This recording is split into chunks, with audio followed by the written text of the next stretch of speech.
안녕하세요. 예수의 이름으로 문안 안 드립니다.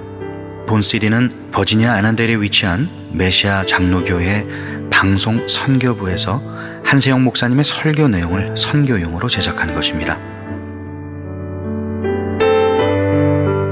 설교를 들으시고 예수 그리스도에 대해 알기를 원하시거나 예수를 믿고 신앙생활 하시기를 원하시는 분은 교회 전화 703-941-4447로 연락해 주시면 성심성의껏 도와드리겠습니다. 할렐루야. 우리 주님은 세상에서 누구보다도 가장 영광을 받으셔야 하는 주님이신 줄로 믿습니다. 그리스도의 고난을 생각하고 동참하고자 하는, 그래서 지키는 사순절 기간입니다. 지난 한 주간도 그리스도의 고난을 생각하며 하나님의 은혜 가운데 살아오셨습니까? 네. 여러분 늘 그리스도의 고난을 생각하며 그분이 주시는 그 은혜로 살아가시기를 주의 이름으로 축복합니다.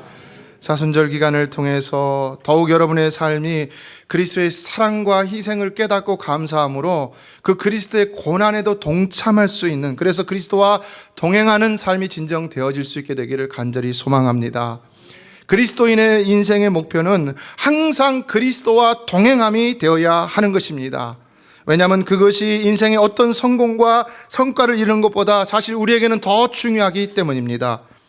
그리스도와 동행함은 그리스도의 고난에 동참하는 것인 만큼이나 힘들고 어렵지만, 그러나 그러한 삶만이 성도가 세상을 이길 수 있는 더욱 영적으로 단단한 힘을 제공해주는 삶이라는 것입니다. 바이올린을 만드는 재료로 이탈리아 베네치아의 삼나무가 가장 좋다고 하는데요. 그 이유는 뭐냐? 그 나무는 많은 환난과 고난을 통해서 아주 단단해지기 때문이라는 것입니다. 그 나무 자체도 성질이 단단하지만, 그러나 산속에서 벌채된 그 나무는 암석이 치솟은 그 골짜기로 굴러 떨어지는데, 그렇게 되면 그 굴러 떨어지는 동안에 바위와 온갖 나무들과 부딪히면서 강까지 내려오는데, 그렇게 되면서 그 나무의 분자나 나무 결이 마침 이 바이올린 재료에 꼭 알맞는 상태가 된다는 것입니다. 그래서 이런 과정을 통해서 결국은 훌륭한 바이올린을 만들 수 있는 단단한 나무로 변화가 된다는 것인데요. 어떻습니까? 우리 그리스도인들도 마찬가지죠. 왜 하나님께서 예수 그리스도를 통해서 그냥 편하게 모든 것을 다 해주시고 믿기만 하면 된다라고 하지 않으시고, 아무든지 나를 따르거든 자기를 부인하고 자기 십자가를 지고 나를 좇을 것이다 라고 이렇게 말씀하셨을까요? 왜요? 그게 진정 우리가 살 수 있는 길이기 때문이라는 것입니다. 그게 진정 우리가 참된 그리스도인이 될 수 있는 이 길이기 때문이라는 것입니다. 그것이 진정, 그것만이 우리가 온전한 그리스도인으로서 이 험한 세상 가운데서 승리하며 살아갈 수 있는 길이기 때문이라는 것입니다. 그러지 아니하고 그냥 편하게 예수 믿는 것은 결코 이 세상 속에서 영적으로 승리할 수가 없다는 것입니다. 조금도 승리할 수가 없다는 것입니다. 우리가 그리스도인이 되었다는 것은요, 힘든 삶을 선택했다는 일이 된다는 것을 여러분 꼭 기억하셔야 되는 것입니다. 우리가 그리스도인으로서 이 유혹 많고 시험 많은 세상을, 그것도 온전한 인격과 온전한 육체와 능력으로 살아가는 것이 아니라 여전히 부패하고 연약하고 찌들리고 상처받고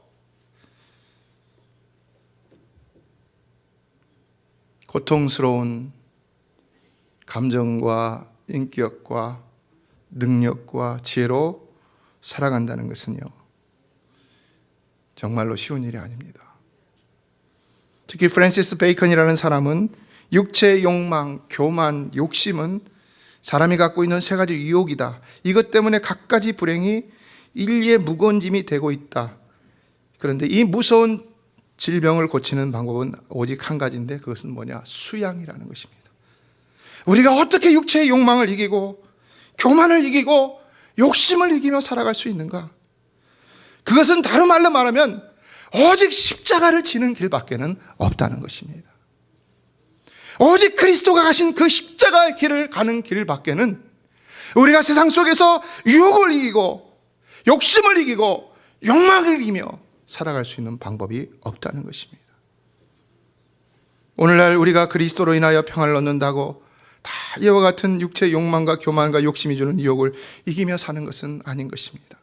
오히려 그 평안은 그리스도와 같이 고난과 십자가의 길을 가는 삶 속에서 누려야 할 축복인 것이지, 결코 그것이 우리의 태만함과 방종과 도피를 가져오는 핑계거리가 되어서는 안 되는 것입니다. 여러분, 자유함이란 무엇일까요? 자유함은 방종이 아닙니다. 그리스도께서 우리를 위하여서 십자가에서 우리의 모든 죄짐을 다 지셨다고 해서 우리가 마음대로 살아도 되는 것이 자유함이 아닌 것입니다. 그건 진리가 아닌 것입니다. 진정한 자유는요, freedom은요, free from the temptations, all the sins. 죄로부터 자유로워지는 것이고요, 모든 유혹으로부터 자유로워지는 것이고요, 모든 욕망과 욕심과 모든 불의한 것들로부터 자유로워지는 것이 진정한 그리스도인의 자유인 것입니다. 믿습니까? 그것을 위해 우리는 그리스도를 진정으로 만나고 또 그리스도와 같은 삶을 살아가려고 노력해야 한다는 것입니다. 저는 진정이 사순절 기간, 오늘부터 시작되는 특별히 이 고난주간을 통해서 여러분이 더욱더 그리스도의 십자가를 바라보므로 그리스도의 고난에 동참하는 삶을 살 수 있게 되기를 간절히 주의 이름으로 축원합니다. 그러면 여러분이 재물과 명예는 얻지 못할지라도, 여러분이 원하는 것은 얻지 못할지라도 반드시 세상의 유혹을 이길 수 있는 힘은 얻게 될 줄로 믿습니다. 오늘 우리 주님은 본격적으로 십자가를 향해 나가시기 위해서 예루살렘 성으로 입성하시고 있습니다. 누군가 예수님을 붙잡아 그를 십자가에 못 박기 전에 그분은 먼저 자신의 생명을 내어주시기 위해서 예루살렘으로 입성하시고 있으셨던 것입니다. 이와 같은 예수님의 길은 곧 용서를 위한 길이라는 것을 우리는 잘 알고 있는데요, 그렇다면 과연 그 길은 어떤 길이었는가? 오늘날 우리도 결국은 남을 용서해야 하는 것이 우리의 사명이라고 할 수가 있는데, 그렇다면 과연 우리는 어떻게 그 길을 갈 수 있는가? 함께 말씀을 살펴보며 은혜를 나누도록 하겠습니다. 본문을 살펴보면 첫째, 그 주님이 가셨던 용서의 길은 하나님의 뜻하시고 계획하셨던 예비하신 길이라는 것을 알 수가 있습니다. 본문 7절을 다 같이 한번 읽어보겠습니다. 시작. 나귀 새끼를 예수께로 끌고 와서 자기들의 겉옷을 그 위에 얹어 놓음에 예수께서 타시니. 자, 어떻습니까? 나귀 새끼가 등장하고 있습니다. 그런데 갑자기 나귀 새끼가 등장하고 있을까요? 아니죠. 이것은 이미 구약 성경에서 예언된 일이었습니다. 스가랴 9장 9절을 보면은 같이 또 읽어볼까요? 시작. 시온에 따라 크게 기뻐할지어다. 예루살렘에 따라 즐거이 부를지어다. 보라, 내 왕이 내게 임하시나니 그는 공의로우시며 구원을 베푸시며 겸손하여서 나귀를 타시나니 나귀의 작은 것 곧 나귀 새끼니라. 자, 스가랴는 언제적의 선지자입니까? 이미 예수님이 태어나시기 전 10년, 20년, 100년이 아니라 수백 년 전에 태어나신 선지자입니다. 예수님이 왜 나귀 새끼를 타셨는가? 그것은 본문상으로 보면은 공의로우신 구원자여 그러나 겸손하셨기 때문이라고 하지만, 그러나 이것은 이미 하나님께서 계획하셨기 때문이라는 것입니다. 이에 대해서 더 정확히 베드로 사도는 이렇게 증언하고 있습니다. 베드로전서 1장 20절만 읽어보겠습니다. 시작. 그는 창세전부터 미리 알린 바 되시니나 이 말세에 너희를 위하여 나타내신 바 되었으니. 자, 무슨 말을 하고 있습니까? 하나님은 이미 언제적부터요? 창세 전부터 우리를 위하여 예수 그리스도를 예비하셨다는 것입니다. 오늘의 이 사건을 예비하셨다는 것입니다. 예, 오늘 우리가 기억해야 할 것은 바로 용서는 이미 하나님께서 창세 전에 계획하신 하나님의 돌이키실 수 없는 신실하신 뜻이라는 사실입니다. 그러므로 우리도 결국은 이처럼 무슨 일이 있어도 용서의 길을 가야만 하는 것인데, 그것이 바로 하나님의 뜻에 순종하는 길이라는 것입니다. 오래전에 영국에서 뉴질랜드에 헌신적인 선교사를 파송한 적이 있습니다. 그래서 이분이 몇 년 동안 고생을 하면서 그곳에 아름다운 선교지를 개척했습니다. 그리고 이제 어느 곳에 가서 그 지역에 자기가 사역한 어느 곳에 가서 성찬 예식을 베풀었는데, 그런데 어느 원주민 한 사람이 그 잔을 받으려고 하다가 갑자기 다른 데로 가버리는 일이 일어났습니다. 그리고 난 다음에 얼마 후에 다시 돌아와서 잔을 받았는데, 그래서 이상해서 선교사님이 물었다고 합니다. 왜 그랬느냐? 그랬더니 그가 이런 이야기를 하더라는 것입니다. 내가 무릎을 꿇으려고 할 때 나의 아버지를 죽여서 그 피를 빨아먹은 이웃의 족장의 추장이 바로 내 다음 사람인 것을 알아챘습니다. 그런데 나는 그때에 모든 시내가 내가 그 사람을 만나면 처음 만날 때 반드시 죽이겠다고 약속을 했었습니다. 그렇기 때문에 내가 그 사람을 보는 순간에 내 안에서는 그 사람에게 복수해야겠다는 충동이 일어났는데, 내가 그 힘에서 벗어나려고 했더니 내가 밖으로 뛰쳐나갈 수밖에 없었던 것입니다. 그래서 밖에서 나갔었는데 문득 주님이 십자가에 달리실 때 자기를 목 받는 자들을 위해서 아버지 그들을 용서하시옵소서, 그들은 자기들이 무엇을 하고 있는지 모르고 있나이다 라고 기도하시는 모습이 생각이 났다는 것입니다. 그래서 그때 갑자기 그가 말하기를 나는 아예 아버지를 죽인 사람을 용서할 수 있다는 생각이 그때 들어서, 그래서 다시 돌아와서 성찬을 받을 수 있었던 것입니다 라고 말했습니다. 여러분, 나에게 있어서 내 아버지를 죽인 사람보다 더 큰 나의 원수가 있을까요? 그 때문에 나는 애비 없는 자식으로 온갖 불편함과 심지어는 사람들에게 손가락질을 당하고 많은 불이익을 당하며 살았는데, 내 사랑하는 아버지와의 관계가 끊어지며 아버지 없이 그렇게 살았는데 과연 그것이 용서가 될 수 있을까? 그러나 그런 용서할 수 없는 죄악이라 할지라도, 그 원수라 할지라도 나 같은 죄인을 위하여서 친히 십자가를 지신 그 그리스도를 진정으로 바라보고 거기서 그의 용서를 깨달을 수만 있다면 능히 우리도 그 원수를 용서할 수 있게 된다는 것입니다. 이게 바로 그리스도의 용서의 능력이라는 것입니다. 이게 바로 십자가의 용서의 능력이라는 것입니다. 우리가 믿는 십자가는 바로 그런 십자가라는 것입니다. 하나님이 십자가를 통해서 우리에게 날마다 주시는 은혜는 바로 그러한 은혜라는 것입니다. 우리는 할 수 없지만, 그러나 그분이 그 십자가를 통해서 우리에게 그러한 은혜를 주셨고, 오늘 이 시간에도 그런 은혜가 우리 가운데 충만하게 되기를 주의 이름으로 축원합니다. 1980년대 초 워싱턴주 킹카운티에서 갑자기 젊은 여성들이 사라지기 시작했습니다. 수많은 여인들이 사라졌습니다. 그리고 시체들이 강과 숲속에서 발견됐습니다. 검사를 해봤더니 누군가 그들을 강간한 후에 죽인 것입니다. 어떤 여성들은 흔적도 없이 사라졌는데 경찰들이 막 쫓았습니다. 그리고 여러 가지 정황을 포착해서 한 사람을 잡았습니다. 그런데 증거를 찾지 못해갖고는 수사를 종결할 수밖에 없었다는 것입니다. 그리고 20년이 지났습니다. 그런데 과학이 발달해서 DNA 테스트를 할 수 있어서 확실한 증거를 가지고 그를 결국 붙잡았다는 것입니다. 그리고 재판이 열렸습니다. 놀랍게도 당시 죽거나 사라진 사람들의 수가 무려 48명이었다는 것입니다. 48명. 엄청난 숫자죠. 그래서 명백한 증거도 있고, 그래서 판사가 이제 그 사람들의 이름을 하나하나씩 읽어나가는데 그 죄인의, 그 죄수의, 그 범인의 그 얼굴은 하나도 변하지가 않다는 것입니다.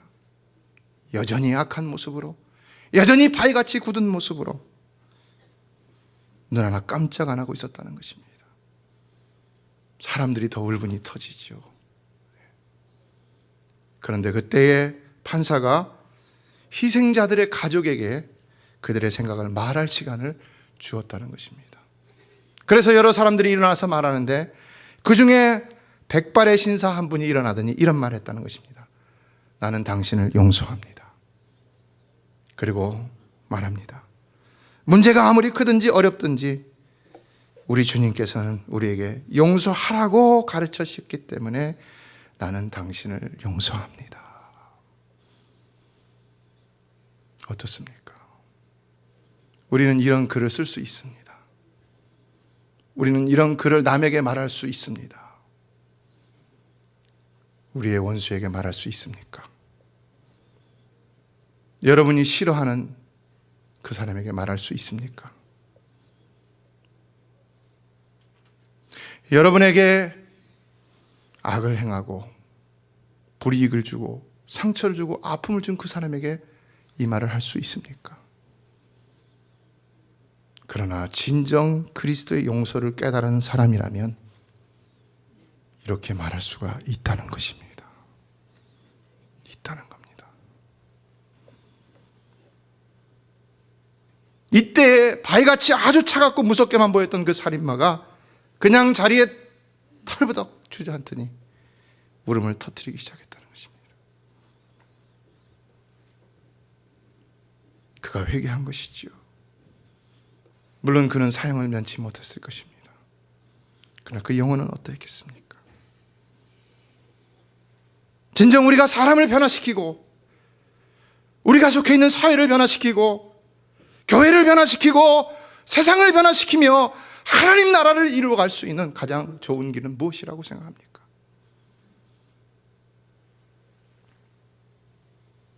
우리는 주님의 징벌과 정죄 때문에 눈물을 흘리며 신앙생활하는 것이 아닙니다.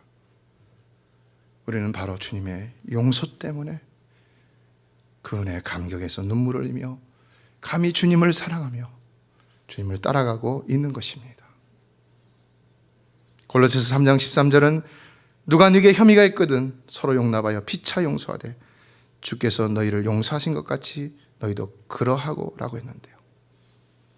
사랑하는 성도 여러분, 이 고난주간을 통하여서 참으로 그리스도의 십자가를 바라볼 때 그리스도의 용서가 얼마나 큰 것인지 대단하고 위대한 것인지를 깨달음으로 여러분의 삶도 남을 용서할 수 있는 능력으로 변화되기를 주의 이름으로 축원합니다. 여러분의 사랑으로 용서할 수 없기 때문에 더더욱 그리스도의 사랑으로 용서할 수 있어야 하는 것입니다. 그러면 그 사랑이 내 사랑이 될 수가 있다는 것입니다. 둘째, 그 용서를 위한 길은 사람들이 환호하고 칭찬했던 길이었던 것을 볼 수 있습니다. 본문 8절로 10절을 같이 한번 읽어보겠습니다. 시작. 많은 사람들은 자기들의 겉옷을 또 다른 이들은 들에서 벤 나무가지를 길에 펴며 앞에서 가고 뒤에서 따르는 자들이 소리 지르되 호산나 찬송하리로다. 주의 이름으로 오시는 이여 찬송하리로다. 오는 우리 조상 다윗의 나라여 가장 높은 곳에서 호산나 하더라. 여러분, 왜 지금 이들은 이렇게나 예수님의 예루살렘 입성을 환호하고 찬송하고 있었던 것입니까? 왜 그렇습니까? 그것은 바로 이들이 그들을 로마의 압제로부터 구원해 줄 그 예수가 로마의 압제로부터 자신들을 구원해 줄 그 메시아로 믿었기 때문인 것이죠. 그러니까 환호했던 것이죠. 그러나 그것이 하나님의 뜻이었습니까? 하나님 뜻이 아니었죠. 하나님의 뜻은 뭐였습니까? 하나님의 뜻은 오히려 그 예수 그리스도를 십자가에 못 박으심으로 온 인류의 죄를 다 그 몸에 짊어지게 하심으로 사하셔서, 그래서 누구든지 그를 믿기만 하면 다 용서함을 받고 저 영원한 하늘나라로 인도하시기 위함이었던 것이죠. 이에 이 모든 것을 섭리하신 하나님은 결코 그들의 환호와 찬송을 겨우 로마의 압제에서 구원할 일 때문에 하게 하신 것이 아니었다는 것입니다. 그것은 바로 예수 그리스도의 십자가를 통한 놀라운 하나님의 용서와 사랑을 위해 하게 하신 환호와 찬송이었던 것입니다. 이에 사람의 마음에 가장 감동을 불러일으키고 기쁨과 소망을 주는 것은 바로 용서라는 사실을 우리는 기억해야 합니다. 여러분, 인민재판을 하듯이 남의 죄를 지적하기를 좋아하는 사회가 더 행복하고 칭찬받을 만한 사회입니까? 아니면 용서를 통해서 서로 간에 맺힌 관계가 풀어지고 해결되고 그래서 더 놀라운 사랑으로 하나가 돼서 더 큰 목적을 향해서 앞으로 전진할 수 있는 그 사회가 더 행복하고 아름다운 사회입니까? 어떻게 생각하십니까, 여러분?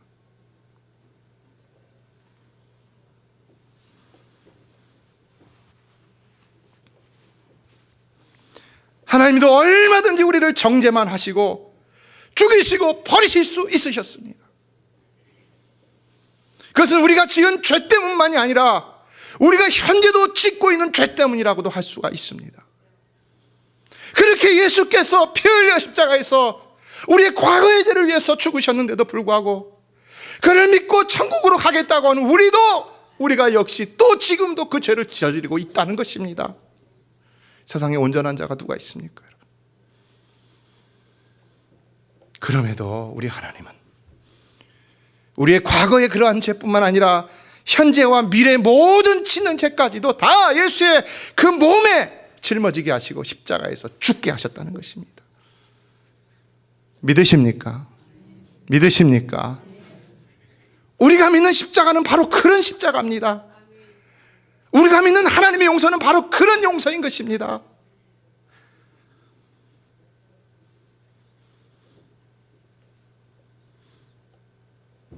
사람들도 누군가를 용서했다고 했을 때 환호하고 칭찬하는 것이지, 남의 죄를 지적할 때 환호하는 것이 아닌 것이지요. 오늘날 세상에서 일어나는 미투 운동은 세상을 정화시키기 위한 하나님의 섭리라고 확실히 믿습니다. 그러나 우리는 그런 일을 통하여 목적이 분명해야 한다는 것입니다. 만일 그것이 사회를 혼란스럽게만 만들고 서로를 불신하게 하며 수많은 사람들을 어떤 공작을 통해서 매장시키는 일에만 사용되게 한다면 우리 여기 주의할 일이 있는 것입니다. 그건 하나님의 섭리라고 할 수가 없기 때문인 것입니다. 이에 죄를 지적받은 사람은 그 죄를 인정하고 시인하고 진정으로 책임감 있는 용서를 구해야 되는 것이고, 그래서 다시는 그런 죄가 사회적으로 횡행하지 않도록 예방하는 것이 진정한 목적이 되어야 되는 것이고, 그러나 그 죄를 지적한 사람은 어쨌든 지난 시간에도 말씀드렸던 것처럼 결국은 그 죄를 용서하는 감동스러운 능력을 보여줄 수 있어야 하는 것입니다.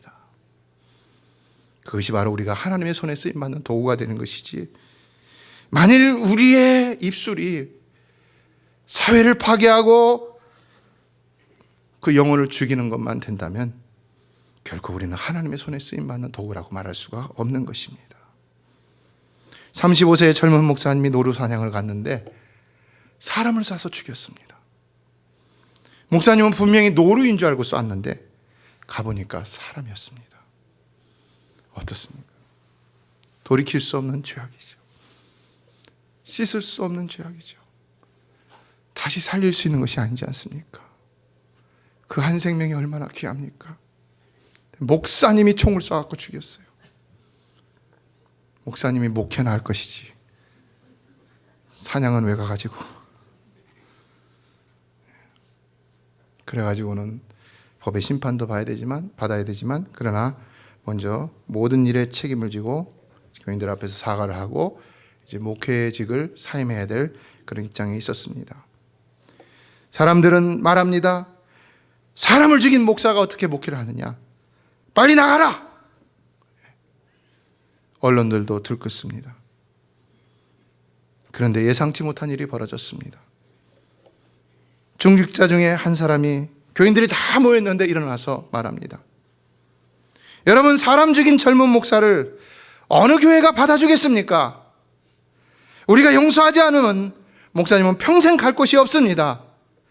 우리가 목사님을 한번 용서하십시다. 여러분, 이해할 수 있는 말입니까? 이해하기 힘든 말이죠. 여러분, 받아들일 수 있습니까? 제가 오늘 아침에 총을 들고 이런 일, 웃긴 얘기죠. 만약 누구를 쐈다면 이 아침에 여러분들 어떻게 되겠습니까? 교회가 아수라장 되겠죠. 한세영이 빨리 나가라 그러겠죠. 용서할 수 없는 일이죠. 그런데 그때 교인들이 그 제안을 받아들였다는 것입니다. 그래서 용서를 베풀어서 그 목사님으로 하여금 계속해서 그 교회에서 사역을 하게 했다는데요. 그런데 그 뒤로 더 놀라운 일이 벌어졌다는 것입니다. 그때부터 그 목사님의 목회 철학은 용서가 되었고, 그래서 목사님은 설교할 때마다 십자가의 용서와 사랑을 설교했는데 그때마다 성도들이 전부가 다 울음바다가 되어버렸다는 것입니다. 자기가 용서를 받았으니까 용서를 전하는 메시지에 능력이 있을 수밖에 없는 것이죠. 교회가 어떻게 됐을까요? 교회가 너무 큰 은혜로 크게 부흥을 했는데 미국의 대표적인 교회 가운데 하나가 되었고, 이 목사님도 아주 훌륭한 목사님이 되어서 목회자들의 교과서와 같은 목회를 하는 목사님이 되었습니다.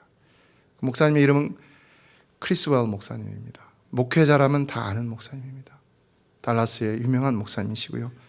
세계 침례교 총재까지 지내신 분이십니다. 여러분, 용서에는 능력이 있습니다. 세상의 용서에도 능력이 있지만 그러나 그리스도의 용서에는 더 큰 능력이 있는 줄로 믿습니다. 예, 그를 본받고자 하는 우리 그리스도인들의 용서는 또한 큰 능력이 있다는 사실을 우리가 잊지 않았으면 좋겠습니다. 그러나 셋째, 그 용서의 길은 고난의 길이고 치욕의 길이고 십자가의 길이었다는 사실입니다. 이제 조금 있으면 예수님은 어떻게 됩니까? 오늘 본문에서는 전혀 예측할 수가 없죠. 왜냐, 환송하고 환영하고 막 찬송하고 그랬으니까요. 그런데 이 뒤에 보면 어떻습니까? 예수님이 오히려 붙들려 갖고는 유대 종교 지도자들로부터 온갖 수모와 수치와 모멸과 고통을 당하시는데, 이때 환호했던 이스라엘 백성들이 어떻게 합니까? 15장 13절을 보면은 그들이, 다시 읽어볼까요? 같이 시작. 그들이 다시 소리 지르되 그를 십자가에 못 박게 하소서. 아니, 오늘은 호산나 호산나 외치고 있는데 갑자기 그를 십자가에 못 박으라, 십자가에 못 박으라. 왜 그랬을까요? 왜 이들은 이렇게 극단적인 이중성을 보이고 있는 것일까요? 왜 오늘날 우리는 하나님 앞에 막 환호하다가도 하나님 앞에 원망하고 불평하고, 교회에서도 사람들 앞에 막 환호하다가도 막 불평하고, 왜 그럴까요? 왜요? 오늘 본문에 이스라엘과 똑같다는 것입니다. 유대인들과 똑같다는 것입니다. 그것은 바로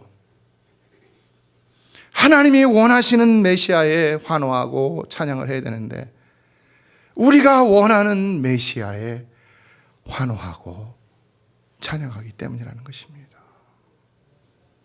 우리가 원하는. 여러분은 여러분이 원하는 메시아를 찾아서 이곳에 나왔습니까? 포기하시기 바랍니다. 그 메시아는 여기 없습니다. 절간으로 가세요. 무당을 찾아가세요. 그러나 여기는 없습니다. 여기는 오직 하나님이 보내신 메시아가 주인이신 줄로 믿습니다.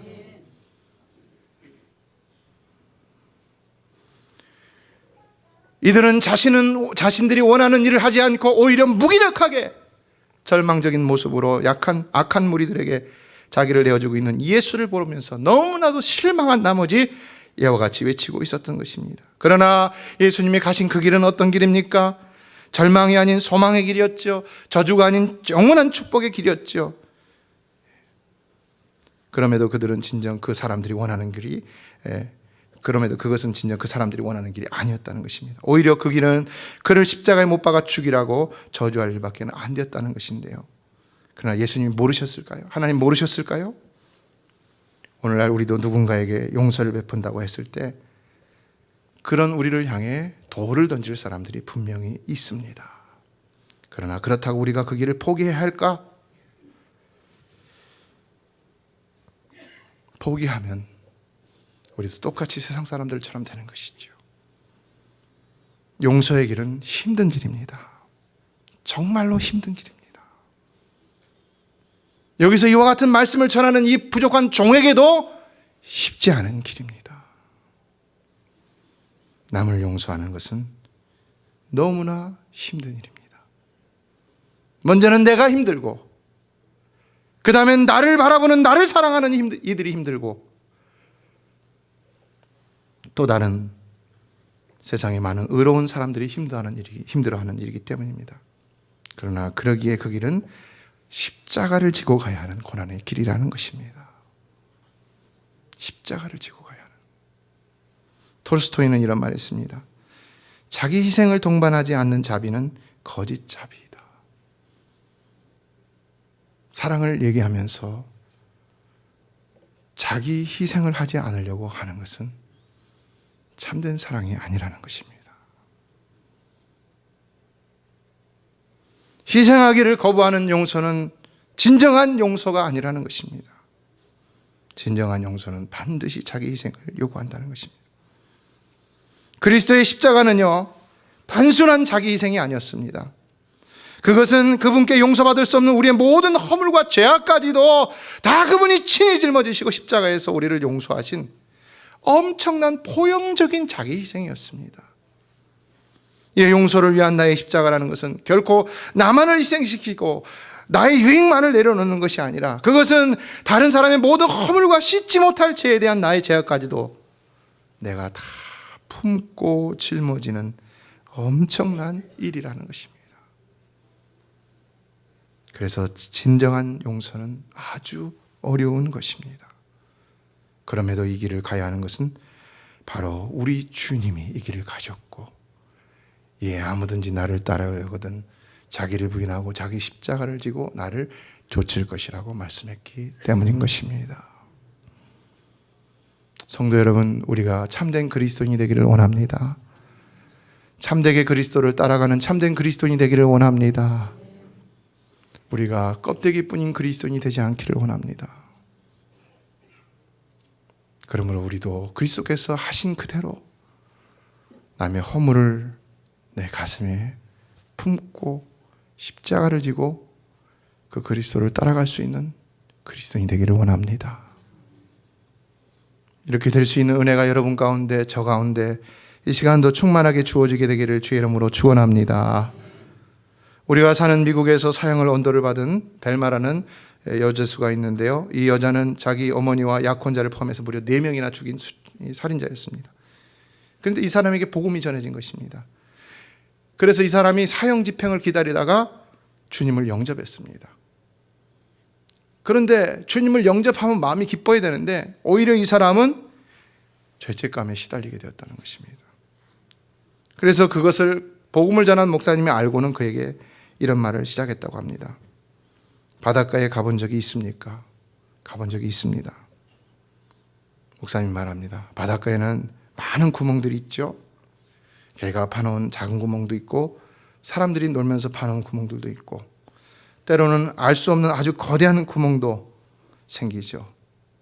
그런데 이것들이 바로 우리의 죄악입니다. 그러나 한번 파도가 치면 어떻습니까? 어떤 구멍도 남아있지 않은 거지요. 이것이 바로 우리의 모든 죄를 용서하는 보혈의 능력, 하나님의 사랑인 것입니다.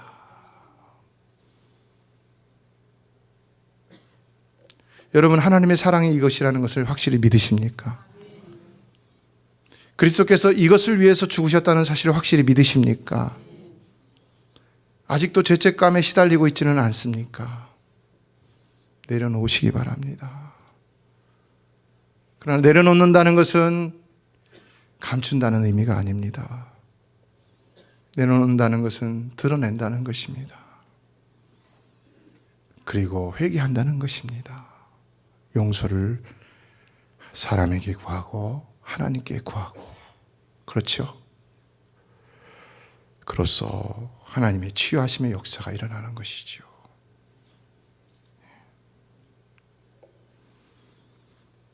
이때 벨마가 큰 감격을 느꼈고, 그래서 사형이 집행되기까지 그는 죄책감이 아니라 이제는 기쁨으로 살면서 자기가 피해를 준 그 가족들에게 진심으로 용서를 구하며 그런 삶을 살았다는 것인데요. 우리가 기억해야 할 것은요, 죄를 지은 사람은 벌을 받아야 마땅하지만 그러나 그에게도 반드시 치유되고 회복되어야 할 영혼이 있다는 사실입니다. 이에 우리의 용서는 그와 같이 치유되고 회복되어야 할 죄인의 상처받은 영혼까지도 품어줄 수 있는 용서가 되어야 하는 것입니다. 이것이 바로 십자가에서 우리를 용서하신 그리스도의 용서인 것입니다. 그래서 죄를 범한 것도 우리고 용서를 받은 것도 우리인데 치유를 받는 것도 우리라는 사실입니다. 그러나 왜 우리 주님이 그 길을 택하셨겠습니까? 마지막 결론적으로 말씀드리면요, 그 길이 결국은 하나님이 영광을 받으시는 일이기 때문이라는 것입니다. 그래서 빌립보서 2장 9절로 11절을 보면 같이 읽어봅니다. 시작.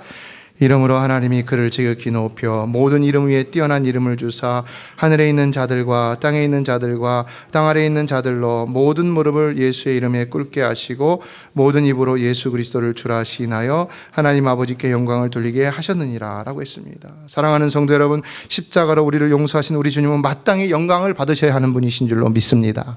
그러나 그분은 또한 그로서 성부 하나님께 영광을 돌리고 있다는 것입니다. 이게 궁극적인 것이죠. 고린도전서 10장 31절에서는 그러므로 그런즉 너희가 먹든지 마시든지 무엇을 하든지 다 하나님의 영광을 위하여 하라 라고 했습니다. 제가 송구영신 예배 때 뽑은 카드가 이겁니다.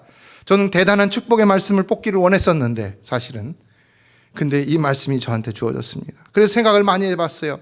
먹든지 마시든지 무엇을 하든지 다 하나님의 영광을 위하여 하라. 모든 말씀이 다 나에게 주어지는 말씀인데 하나님께서 섭리하심으로 이 말씀을 저에게 주셨다면 저에게 주는 교훈이 있지 않습니까?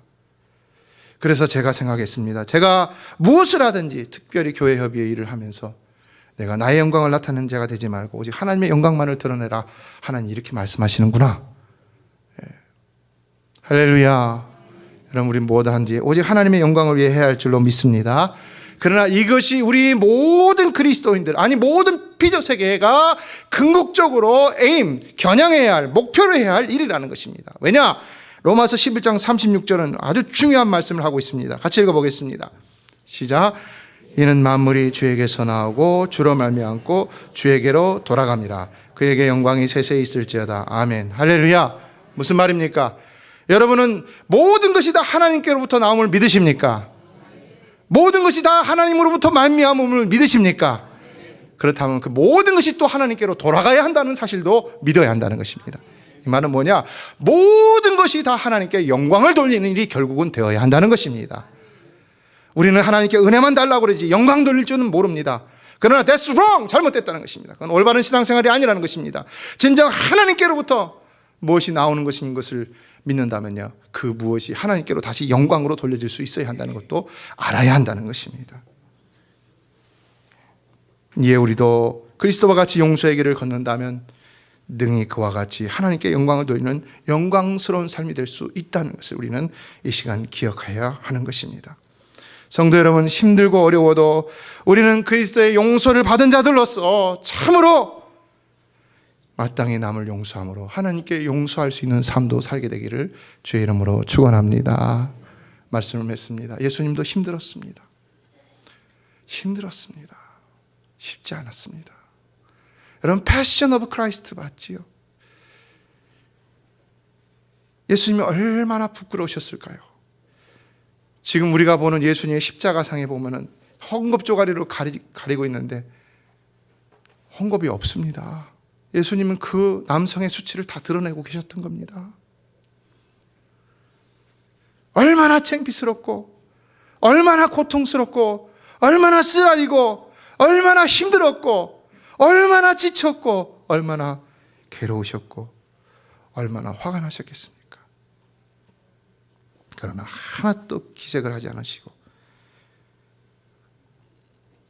도수장으로 끌려가는 이사야 53장의 말씀처럼 어린 양과 같이 그저 잠잠함으로 묵묵히 그 길을 가셨다는 것입니다.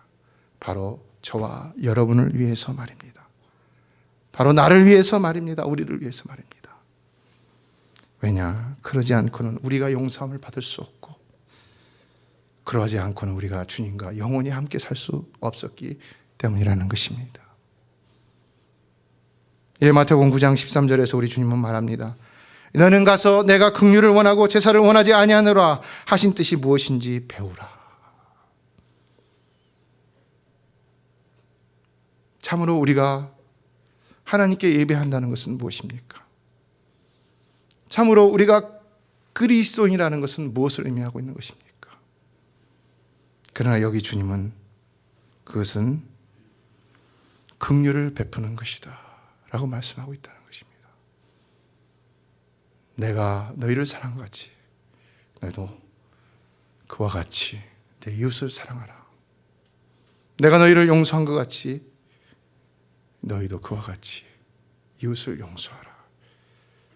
1만 달란트에 비유해서는 심지어는 용서하지 않으면 다시 감옥에 쳐넣으리라 라고 말씀하고 있다는 것입니다. 용서의 달 마지막 결론입니다. 힘들지만 용서는 우리가 반드시 해야 할 지상의 본질적인 우리에게 주신 사명 가운데 하나라는 사실을 꼭 기억하실 수 있기를 바랍니다. 여러분은 이제 앞으로 남은 생에 살아가면서 오늘 용서하더라도 또다시 용서하지 못할 일들이 생겨날 것입니다. 그러나 그때마다 오늘 이 말씀을 생각하실 수 있기를 바랍니다.